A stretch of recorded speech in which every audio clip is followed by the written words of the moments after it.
This episode is brought to you by FX's Welcome to Wrexham. Celebrity owners Rob McElhenney and Ryan Reynolds' small-town Welsh football club is fighting for a chance at promotion. These two Hollywood stars lead a team in the midst of history in the making, while dedicated staff and supporters hold on to a dream of returning the team and this working-class town in Wales to glory. FX's Welcome to Wrexham premieres September 12th on FX. Stream on Hulu.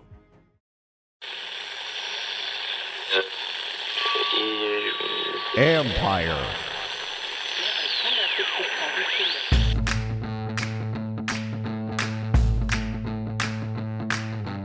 Hello and welcome back to the John Conley Report. Wherever you get your podcast, you're watching on YouTube, hit that like button, hit that subscribe button. You can find us there. Of course, you can find us there. You just did, but if you're listening to this later, find us there as part of Empire Media. That's AMPIRE. Always much appreciated when you tune in, and you can always read my work on ESPN.com. So give me a listen there. As you can see, I'm joined by my pal, Nicki Jhabvala from the Washington Post. Nicki, this is going to please all the Nickettes out there because you got your fan base here. So I always like having you on because good information, and they do too. So we'll answer some questions in a little bit. I do want to start off with, first game of the year, right? And how do you, going into the season, what are your expectations for this team for this game? For this game, a win. I mean, who do the Cardinals have? We don't even know who their quarterback is. I didn't even know who their backup was until I looked it up. Clayton Tune. Is that who's going to start? Can you hear me?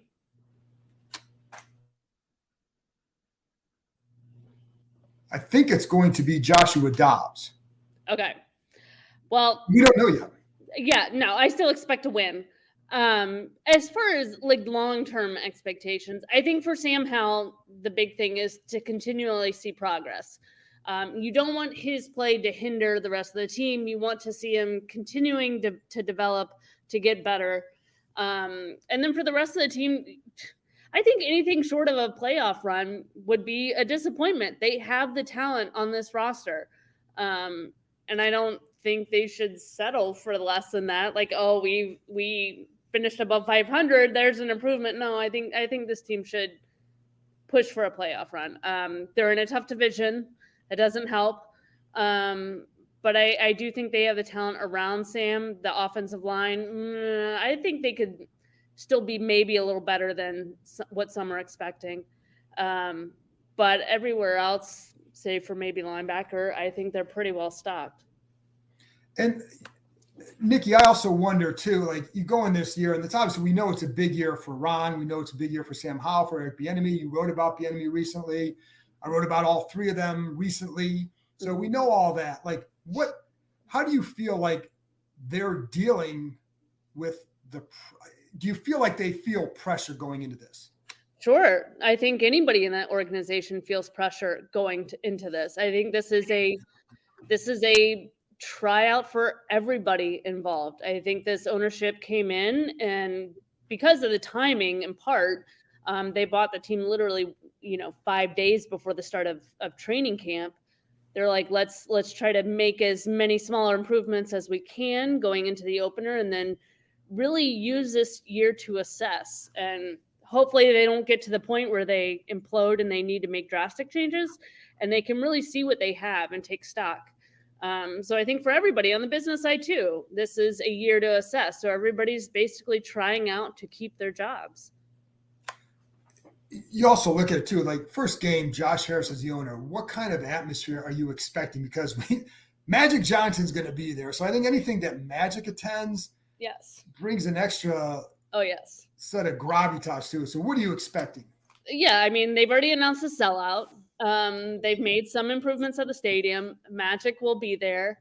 And I think we'll see, quite a number of celebs on the field pregame. I think it'll be pretty packed. I think more attention, at least at first, will be on, who's there in the stands than who's on the field and what's happening. But I think the focus will eventually shift. But yeah, I think that's a big deal going in, is sort of the fanfare around this team, because they really went from, in the words of a wise man named Drake, 0 to 100 real quick. So it's quite a difference from last year. They started from the bottom, now they're here, Nicki. Come on. Started from the bottom, now they're here. So let's talk for a second. We'll talk injuries because I know people want to know about that. We did talk to Ron Rivera today, and I guess the update is there's no real update. And we know like it's going to be a day-to-day situation for both these guys. Is that, what are your expectations? And it's hard to know with injuries. It really is. But what do you think? I mean, this is not based on anything that you haven't reported, that I haven't reported. I mean, we know Terry's going to be day to day. There's hope of him playing. We'll see. I still have a feeling both him and Chase play. We've seen Chase at practice at least. Hopefully he gets the approval he needs to get back out there. Terry, unfortunately, I think this is an injury that he could be dealing with throughout the season, learning how to manage it. And you hope it's not a super severe one where it hinders his play and he has to eventually miss time. But I think just knowing Terry as much as we do, seeing him play through basically 2 ankle sprains at the end of the 2020 season, I wouldn't surprise me if he decides to get out there. I think he's smart enough to know that he needs to be in really good condition to go out there and not just risk it and lose the rest of the season as a result. So he's one player I would trust to make the right decision. I know he would absolutely kill to be out there. And if he feels like he's got a good shot, he'll probably try, but we'll see. He's not going to be stupid about it. Well, and that's the thing. Like the one thing with him, with that injury, is you pointed out, like that's something you don't want lingering because it's funny because I was asked on by Craig Hoffman today on his show, like he wasn't necessarily asking, but there's the perception like, well, you could just win without him. You should just sit him. To me, like they're not good enough to go into any game like that thinking, oh, this is a W. We'll just rest guys. You rest him you sit him if you think there's like a chance for making it worse for the next 5 or 6 weeks, not because you're playing Arizona. And but you're right. Like knowing Terry, he'll do what he can to get out there, but I think they have to be smart with him so it doesn't lead to something else. And the whole notion of, they can win without him. It's not just, can they use somebody else on that specific route? The threat of Terry McLaurin out there draws the defense more to one side. It opens up possibly somebody else.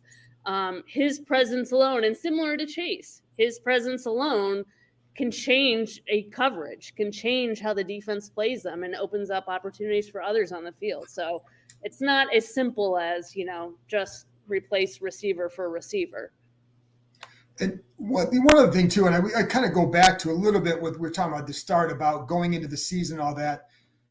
You've been around, we both know Ron very well, and we've been around him all summer. I'm curious what your perception of how he's feeling going into the season and just what you've observed from him in the summertime and how he feels about this team and the spot they're in. Yeah, I get the sense that he feels a little bit more confident about where they are overall. I think he likes what they've done over the last 3 years in terms of drafting, and you wrote about this, and I think they have been fairly good in the draft. I think some of their pro signings, and there haven't been a ton of them to be honest, but I think those are more suspect than the others. William Jackson. But I do think he's helped to develop a group that is deep. He likes the character of the guys. It's a well-rounded roster. I think he feels that their mindset going into this season is better than perhaps it was in previous years. And I think a lot of that does have to do with Bieniemy and the practice habits and the attention to details.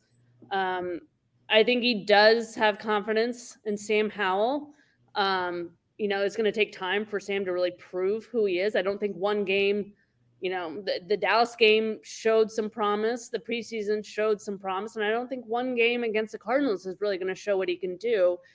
It's just, can he continue to show growth and improvement and not make the same mistakes twice and those types of things. And he's shown that throughout. So I think there's hope there. But to our part earlier, I do think Ron is feeling the pressure, I think there's been some backlash to some things that maybe he didn't phrase right. And and he is feeling it a little bit. And I think that's normal given the circumstances. I'm starting to get the halo effect with the sun going down. Should I turn on my lights? It's going to be really yellow. I feel like Chris Russell. Don't ever say that. We don't need to go on that road. Sorry, Chris. with Ron, let's stick with that too, because do you feel like they have this in a good spot? And he has had this in a good spot. Are they? I feel like at this point, it's pretty subjective. You could argue either way. I mean, we haven't seen an active game with this interior line yet. I mean, we've seen snippets from preseason, but there's no game planning. There's nothing live there. So we don't really know what they are. I think they're still, at this point, a team founded mostly on potential. They have some good skill players. They have a really good defense that has shown some stuff over the last 3 years.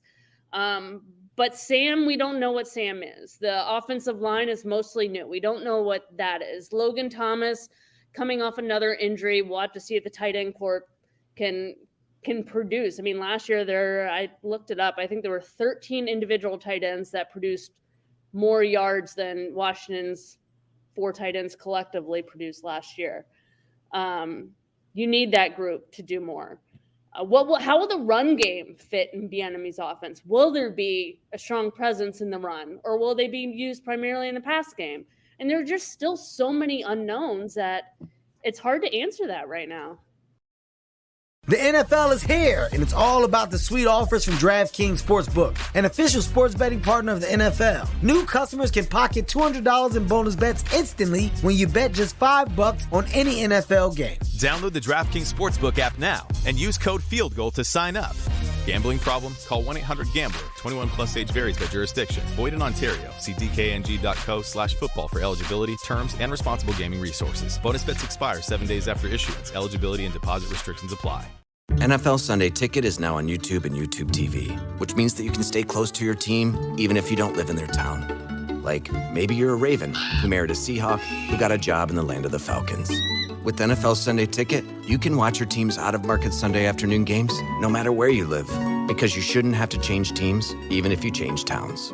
NFL Sunday Ticket, now on YouTube and YouTube TV. Go to youtube.com/presale to get $50 off. Terms and embargoes apply. Offer ends 9/19. No refund. Subscription auto renews. Can you believe we've had 7 months without an NFL game? Crazy, right? Well, good thing that's over. The NFL is here, and DraftKings Sportsbook, an official sports betting partner of the NFL, is giving you a can't-miss offer for Week 1. This week, new customers can get $200 in bonus bets instantly when you bet just $5 on any NFL game. DraftKings is hooking everyone up with game day greatness. All customers can take advantage of 2 new offers every single game day this September. Check the app to see what you get. Download now and use code KEIM, K-E-I-M, to sign up. New customers can take home $200 in bonus bets instantly just for betting $5. That's code KEIM, only on DraftKings Sportsbook, an official sports betting partner of the NFL. The crown is yours. Gambling problem? Call 1-800-GAMBLER or visit www.1800gambler.net. In New York, call 877-8-HOPE-NY or text HOPE-NY 467-369. In Connecticut, help is available for problem gambling. Call 888-789-7777 or visit ccpg.org. Please play responsibly.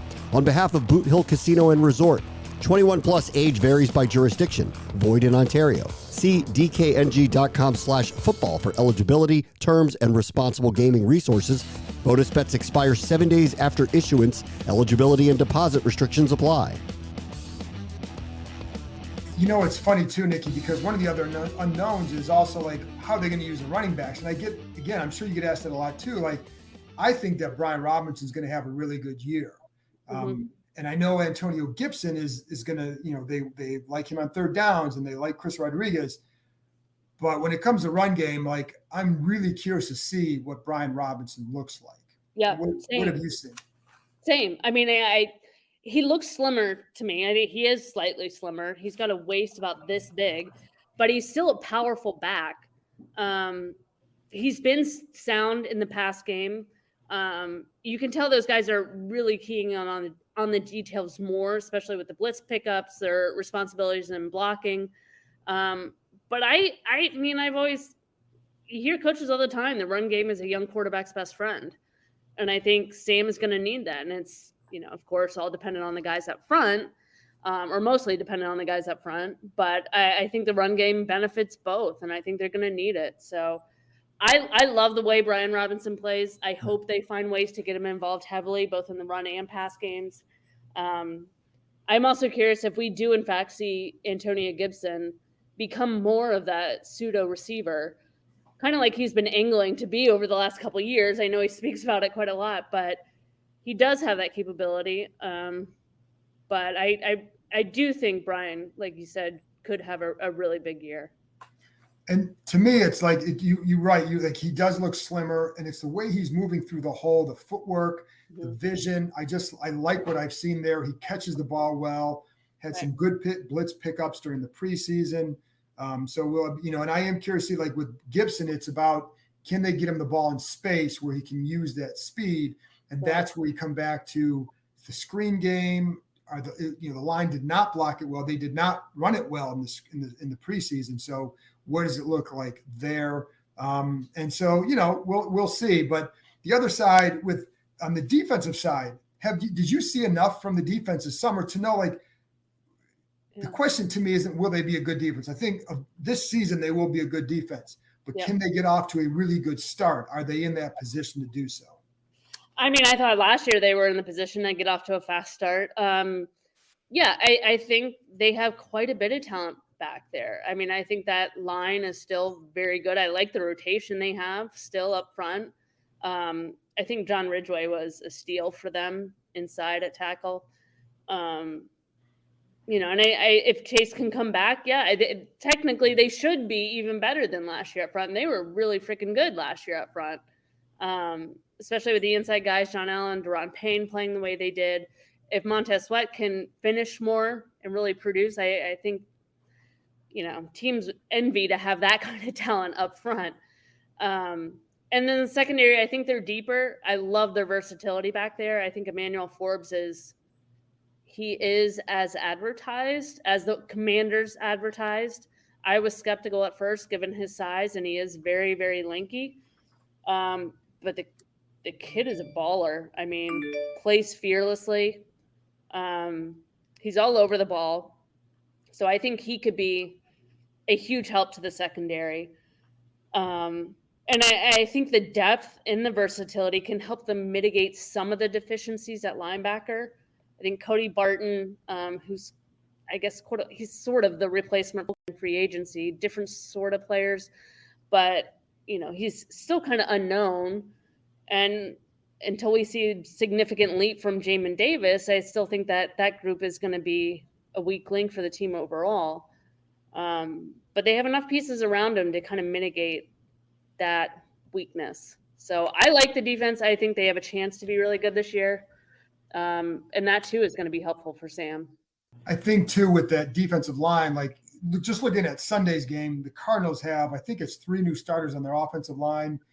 Right. That could be a problem for Arizona. And Arizona is going to probably want to run the ball because you have those quarterbacks. Whoever starts a quarterback, you're going to need to run the ball because Josh Dobbs just got there. Clayton Tune's a rookie. You need to run the ball, and that's James Conner. So if they kind of take care of that up front, they're going to get off to a good start. Is it important for Sunday not just to win, but to win a certain way? Does it, like in the NFL, a win is a win. You're 1-0, whether you're 14-13 or 31-10. But does it matter to you how they get it done? Doesn't matter to me, but I think a lot of doubts will linger if they keep it very close or if they have to come from behind to win against this team, given the state of the Cardinals right now. I mean, their starting quarterback is out. The franchise as a whole is probably the replacement for the Commanders last year in terms of the most dysfunctional franchise, I would argue. They're lacking talent in a number of places. I think they have some good players, don't get me wrong. I mean, Budda Baker is a really good safety. Ron mentioned him earlier. They do have some talent. I think Zach Ertz is a very fine tight end when healthy. But on paper, the Commanders should handedly beat them. So I also wanted to talk about, because you wrote about, we've been around Eric Bieniemy all summer, for the off season, and you wrote about him a couple of days ago in the Washington Post, and people can go check that out. Just do a Google if you haven't seen it. But you did write about him. So I'm curious, like, did you learn any? I mean, we've been around him. We've talked to a lot of people about him. Did you learn anything new about him? Or is it, I know that you talk a lot about details and stuff. Did you learn anything new about him through all this? I think it kind of reinforced a lot of the things that we've learned. A lot of that attention to detail. He's a hard-nosed coach. He's been preaching the same things that he was doing years ago. One of the more competitive guys that I've covered, and it's the NFL, everybody's competitive. They wouldn't have made it to this level if they weren't. But his competitive streak goes back years. I think people forget that he was a hell of a player at Colorado. This was in the early 90s. I mean, he's their all-time leading rusher still. And he's a small guy, undersized for his position. So it's fun hearing some of those stories about, how he came in with Mike Pritchard. I mean, they had a really solid running back trio, really. And what he was like as a player and how some of it is carried over as a coach. I thought it was really interesting to hear from Maurice Jones-Drew, who played for him at UCLA. And everybody's seen in the NFL films with Adrian Peterson and, with other players over the years, how there would be some arguments on the sideline with Bieniemy and the player, and then they'd come to realize that Bieniemy had his best interests at heart, and they'd understand what his coaching was about. And it was the same case with Maurice Jones-Drew. But I thought one of the more interesting anecdotes was later in MJD's career. This was well after playing. This is actually a few years ago, the Combine said he was there, and Bieniemy was there, of course, with the Chiefs evaluating players, and he must have noticed that Jones-Drew was not really himself, just kind of seemed down about things. And Bieniemy just, told him, hey, come spend the day with me and Andy Reid. And he basically shadowed them the entire day, and he made sure that while he was evaluating players, and that's a grind for coaches at the Combine. You're going through the early phases of free agency. You're looking at draft guys. That is a lot of work. So for him to take time out, kind of put that on the back burner and have and spend time with Maurice Jones-Drew, I think that meant a lot to MJD. And, that kind of shows you what Bieniemy is about. I mean, a lot of the people that are his supporters now that played for him, that argued with him as a player are guys that say he's, really a lifelong friend now. And what's funny about him too, that when you get to know him, he always seems to be in a pretty good mood. And he always he comes off the field upbeat. When if you stop to say anything to him, he's always got a smile. He's always, again, for someone who has this, it's not, and for him, I would always tell people, it's not really that he's a big yeller. He's just intense all the time and passionate about football 100% of the time. But he's easily approachable. He's, he's, like I said, you talk to him, he's always smiling. And so that just seems to be, it's really for him, it's an intense passion for this game. He's not an angry coach. He's loud, but there's a difference. He's not an angry, get in your face. He will be out there, but he can turn it off too. Players have said, in meeting rooms, he brings it down a notch. He's amusing. He can, there's self-awareness there. It's not just this, let me yell at you till you want to quit type deal. This episode is brought to you by Dave, a banking app that's leveling the financial playing field. Because when you download Dave, you could get up to $500 in 5 minutes or less. No credit check, no late fees. It's part of Dave's Extra Cash account. Advance the money you need with no interest and then settle up later. Download Dave today at dave.com/Spotify. For terms and conditions, go to dave.com/legal. Eligibility criteria and instant transfer fees apply. Banking services provided by Evolve, member FDIC. Between the kids being home and hosting, everything in our house gets used up in summer. With Instacart, I can save money by stocking up on all my favorite summer brands.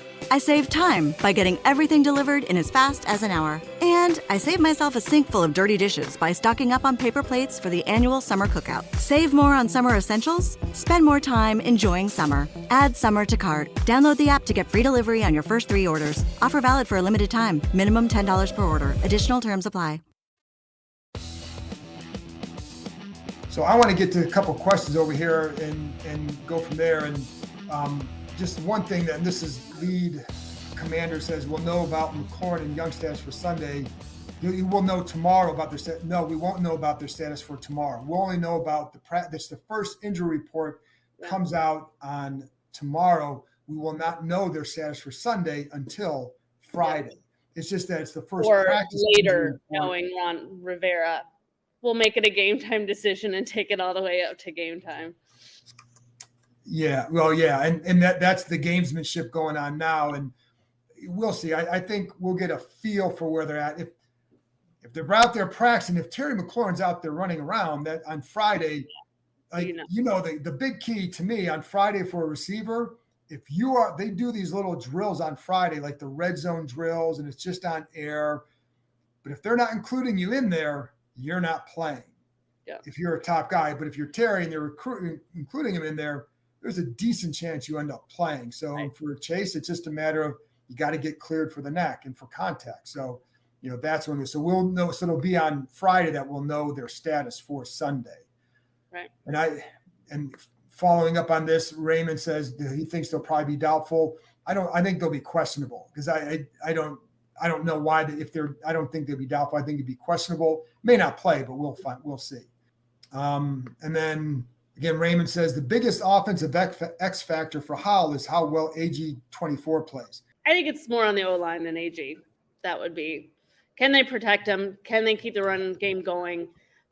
I think AG has a potential to, I think he's due for a big game, first of all. I mean, he's dealt with injuries over the last few years too. He slimmed down. I think he has a potential to have a big breakout game that could sway the outcome of one game. But I think the O-line will have a greater impact on Howell and the offense. I absolutely agree because I don't think that I think if Robinson, like I said, I'm very high on Robinson right now, but I think the line will be the X factor because it allows him to do a lot of things. Will Weber wants to know, has Barton played behind a D-line this good? I'll start. You can answer after I'm done, Nikki. But no, he has not. And when you watch him, when I want to watch him in Seattle last year, you could tell like the double teams did not respect the D lineman all that well. And so they would get to the linebackers, and it did seem to take them a little bit of time to get going even last year with Seattle. So, but no, very few people play behind a D-line this good. I think the big adjustment he's going to have to make is getting used to this defense and playing fast. Because one of the things I would see from him this summer is he wasn't always playing to the speed that he needs to be. So you might be a little bit late to those double teams. And so whereas you watch Jamin Davis might meet the double team or may force him off there early, he's meeting someone in the backfield. Barton is still kind of feeling that process out. So I think, but this is so what he can do though, is if you attack those double teams behind Allen and Payne, now you're making the offensive lineman have a choice. Who are you going to pick up? And if you get off the difference in Seattle, you get off if the offensive lineman got off the double teams, the tackles weren't hurting them. They'll hurt him here. Right. Yeah, no, I agree with you. I think Washington's D-line right now is one of the best in the league. He has not, and he was only really a starter at linebacker for one season. He was primarily special teams previously, right? Yeah. So here's another one from Blaine. Even though the D was top 5, they started slow last year. That's a worry. So, and I agree with you, and that's why I brought up one of the things that I was wondering about this too, and I haven't talked to a lot of people about it. But the last couple of years, they haven't been facing an offense in practice that had challenged them enough. And so you get to the season, and do you really know where you're at? And I also think, a couple of years ago was Landon Collins moving to the Buffalo nickel after they finally convinced him that, okay, we'll call it, a big safety. Hybrid. So, yeah. And so, and then William Jackson, that experiment failed after 4 games. So I think there were things that took place. I also think they know more about them after those 2 days in Baltimore. But I just wonder if in the past you're facing guys that did they give you a false sense of who you were, and do you have a better sense of that now? What do you think?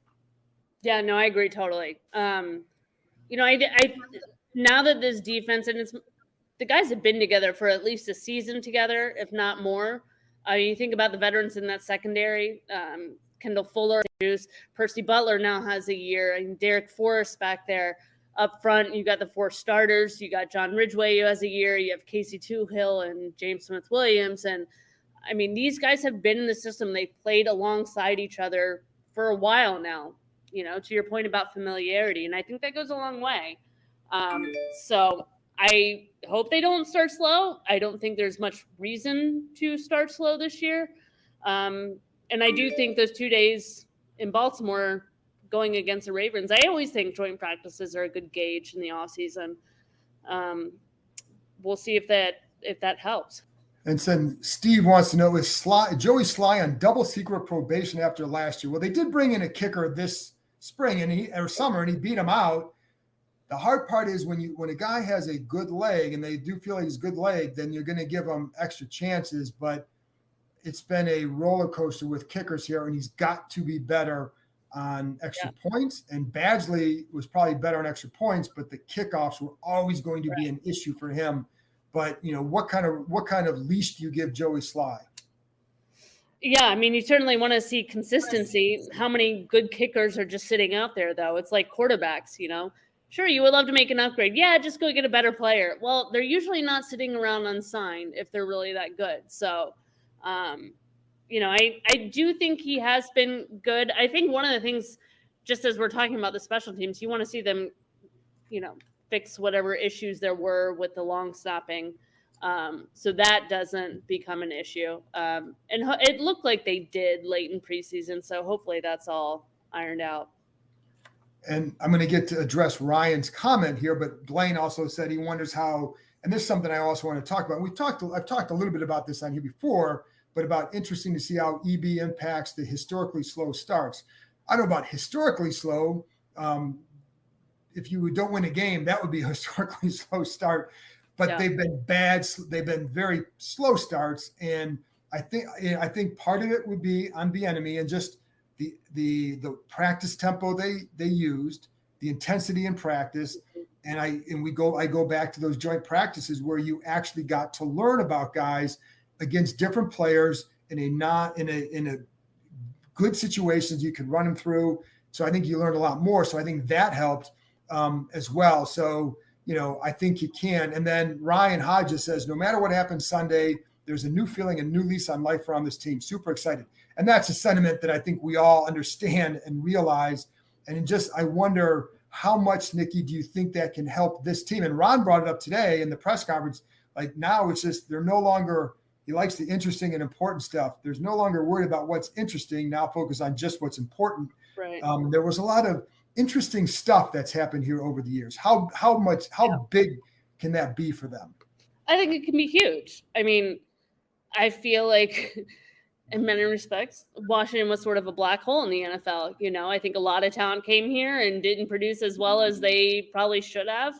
The team didn't go far as they probably should have because of, management at the top. And I think Josh Harris's ownership group, they're going to have a pretty solid honeymoon just in the fact that he's not Dan Snyder.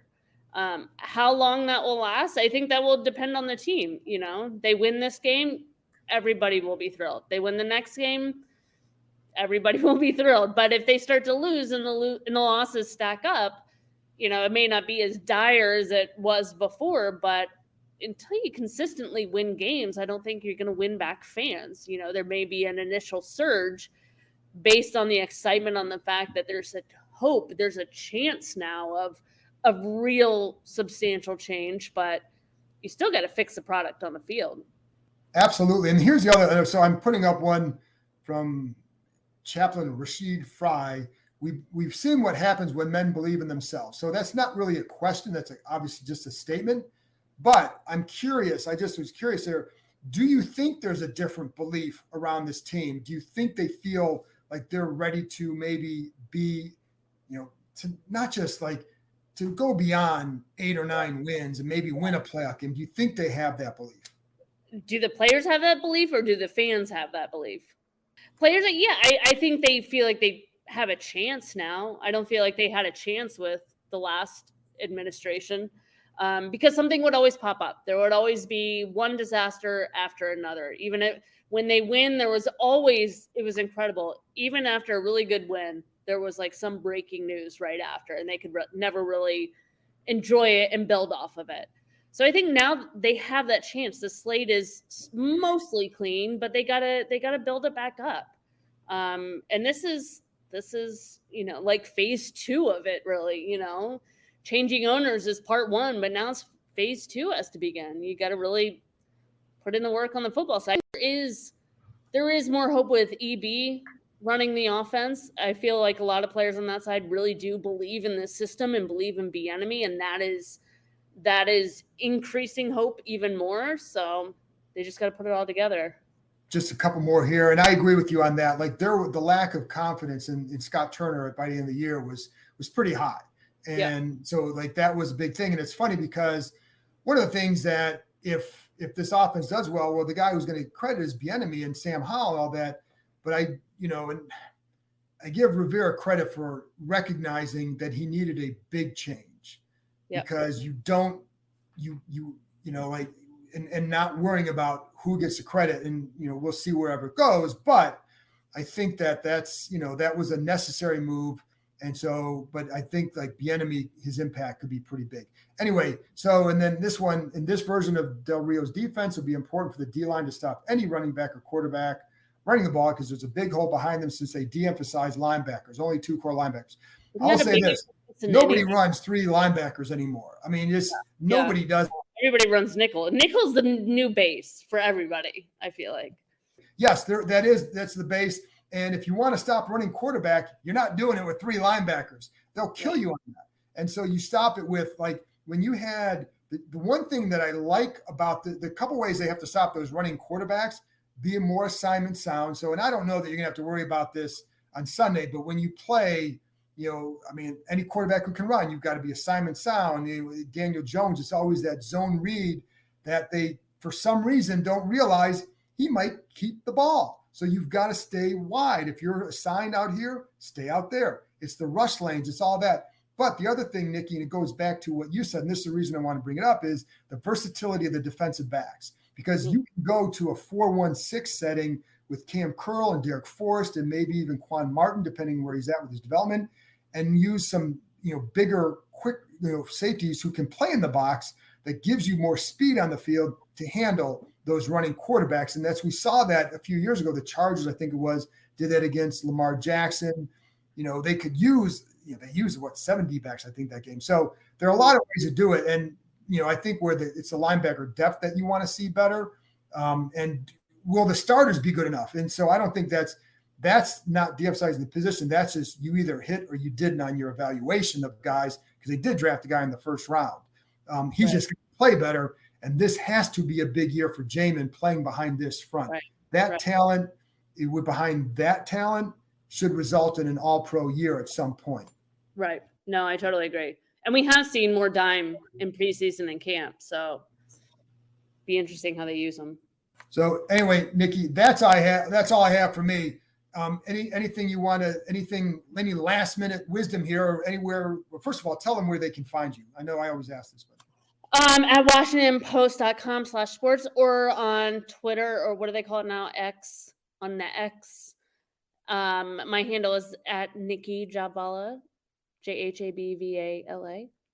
If you look at my Instagram, I will warn you now, it's only dog photos. So don't get too excited. If you love dog photos, I'm here for you. But otherwise. I hadn't noticed. Anyway, Nicki, thank you for joining me. Thank everybody for tuning in. I will be back on Thursday. I will talk to Josh Weinfuss, my ESPN counterpart in Arizona. On Friday, I will be doing breakdown of the game, prediction, etc., and then have a wrap-up after the game on Sunday. So thanks, everybody, for joining me. Thanks, Nicki, for joining me. I'll talk to you next time.